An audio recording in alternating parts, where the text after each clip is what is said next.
জুলাই সনদের স্বীকৃতি দিতে হবে তাদের। আমরা জুলাইয়ের অভ্যুত্থান পরবর্তীতে নির্বাচনের মাধ্যমে একটা সংসদ পেয়েছি।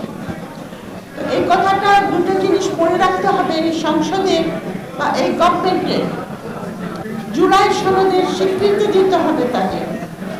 এখানে একটা গণতন্ত্রের উত্তরণের প্রথম স্টেপ নেওয়া হয়েছে, কিন্তু এই সংসদকে ডেলিবারেটিভ বা প্রাণবন্ত করার জন্য দুটি জিনিস এই সরকারের করতে হবে। একটা হলো জুলাই সনদকে এই সংবিধানের অংশ করে নিতে হবে, কারণ যেটা গণভোটে পাস হয়ে গেছে তার উপরে কোনো কনস্টিটিউশন নাই।